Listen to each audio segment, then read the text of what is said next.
Hello friends, welcome to Lakshmi creations TV. కాకులు దూరని కారడివి అనే పదం మీరు వినే ఉంటారు. కానీ కాకులు వాలని కొండ గురించి మీరు ఎప్పుడు విని ఉండరు. అవును, ఈ కొండపై కాకులు వాలవు. సాధారణంగా కొండ ప్రాంతాలపై ప్రతి చెట్టుపై కాకులు కనిపిస్తాయి. కానీ గుంటూరు జిల్లా నర్సరావుపేటకు సమీపంలో ఉన్న కోటప్ప కొండపై మాత్రం కాకులు వాలవు. కొండ ఎక్కుతున్నప్పుడు దారిలో అనేక కాకులు కనిపించినా కొండపై మాత్రం ఒక్క కాకి కూడా మనకు కనిపించదు. ఇప్పటి వరకు ఈ కొండపై కాకులు వాలిన దాఖలాలు లేవు. అసలు ఈ కొండపై కాకులు వాలకపోవడానికి కారణం ఏంటి? శివుని ఈ పవిత్ర స్థలంలో పెళ్లిళ్లు ఎందుకు జరగవు? ఇలా అనేక ప్రశ్నలకు సమాధానాలు తెలుసుకోవాలంటే ముందుగా కోటప్పకొండ చరిత్ర, పురాణ గాథలు మరి గొల్లభామ వంటి ఆసక్తికరమైన కథలను తెలుసుకోవాలి. దక్ష యజ్ఞాన్ని భగ్నం చేసిన తర్వాత మహాశివుడు చిన్న బాలుడిగా మారి కైలాసంలో దక్షిణామూర్తిగా తపస్సు చేస్తాడు. ఆ సమయంలో బ్రహ్మదేవుడు దక్షిణామూర్తిని దర్శించి తనకు జ్ఞానబోధ చేయమని కోరతాడు. అందుకు పరమశివుడు బదులిస్తూ త్రికుటాచలంకు వస్తే జ్ఞానాన్ని ప్రసాదిస్తానని చెప్పడంతో బ్రహ్మ ఇతర దేవతలతో కలిసి వెళ్ళి అక్కడ జ్ఞానం పొందుతాడు. ఆ ప్రదేశమే పాత కోటప్ప కొండగా పిలువబడుతుంది. కోటప్ప కొండను ఎటువైపు నుంచి చూసినా 3 శిఖరాలు కనిపిస్తాయి. ఈ 3 శిఖరాలను బ్రహ్మ, విష్ణు, మహేశ్వరులుగా భావిస్తారు. అందుకే ఈ కొండను త్రికుటేశ్వరంగా, ఇక్కడ కొలువైన స్వామివారిని త్రికుటాచలేశ్వరునిగా, త్రికుటేశ్వరుడిగా కొలుస్తారు.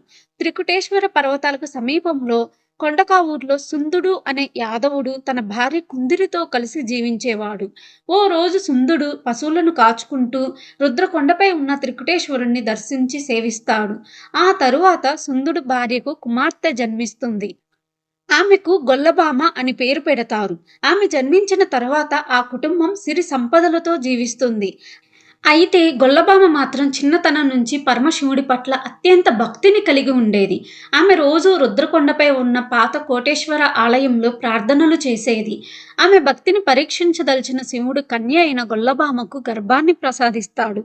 ఆమె గర్భంతో ఉన్న పరమేశ్వరుని కొలిచేందుకు కోటప్ప కొండకు రావడం మానేది కాదు. ఎప్పటిలానే ఓ రోజు ఆమె శివునికి నైవేద్యంగా ఒక చల్ల కుండలో పెరుగుని తీసుకుని వస్తూ ఆయాసంతో కొండ మెట్లపై కూర్చుంటుంది. ఈలోగా ఓ కాకి ఆ కొండపై వాలి పెరుగుని నేలపాలు చేస్తుంది. తీవ్ర విచారంలో ఉన్న గొల్లభామ వద్దకు ఓ వృద్ధ బ్రాహ్మణుడి రూపంలో పరమేశ్వరుడు వచ్చి ఆమె విచారానికి కారణమైన కాకులు ఇకపై ఈ కొండపై వాలవని వరమిస్తాడు. అప్పటినుంచి కోటప్ప కొండపై కాకులు వాలడం లేదని పురాణ కథనం. ఇప్పటికీ ప్రజలు అక్కడ కాకులు వాలకపోవడాన్ని గమనించవచ్చు. గర్భంతో కొండ ఎక్కుతూ దిగుతూ ఆయాసపడే గొల్లభామ ఓ రోజు పరమేశ్వరుణ్ణి ఓ కోరిక కోరుతుంది. తాను కొండ ఎక్కలేకపోతున్నానని, నీవే కిందికి రావాలని కోరడంతో పరమశివుడు సరే అంటాడు. కానీ నీవు వెళ్లే దారిలో వెనక్కి తిరిగి చూడకూడదని షరతు విధిస్తాడు. కొంత దూరం వెళ్ళిన తర్వాత భీకరమైన శబ్దాలు వినిపించడంతో గొల్లభామ వెనక్కి తిరిగి చూడడంతో శివుడు అక్కడే జంగం దేవరకొండపై ఉన్న గుహలో శివలింగంగా మారిపోతాడు. ఆ ఆలయమే నేటి కొత్త కోటేశ్వర ఆలయంగా ప్రసిద్ధి చెందింది. పరమేశ్వరుని లీలా మహత్యం తెలుసుకున్న గొల్లభామ కూడా దేవునిలో ఐక్యమవుతుంది. గొల్లభామ ఆలయం కూడా కొండ కింది భాగంలో చూడవచ్చు. మహాశివరాత్రి, కార్తీక మాస సమయాల్లో కోటప్పకొండ క్షేత్రం భక్తులతో కిటకిటలాడుతుంది. శివుడు దక్షిణామూర్తిగా బ్రహ్మచారిగా వెలిసిన ఈ శిఖరంలో అమ్మవారి దేవాలయాలు ఉండవు. కాబట్టి ఇక్కడ పెళ్లిళ్లు కూడా జరగవు. పరమశివుడు దక్షిణామూర్తి స్వరూపంతో ఉన్న ఏకైక క్షేత్రం ఆంధ్రప్రదేశ్ రాష్ట్రంలో ఇదొక్కటే. ఇక్కడ మహాశివుని పూజిస్తే జాతకంలో గురుబలం పెరుగుతుందని కూడా చెబుతారు. గురుబలం కారణంగా ఇతర గ్రహాల ప్రభావం ఆ మనిషిపై పడకుండా రక్షణ పొందుతాడని ప్రతీతి.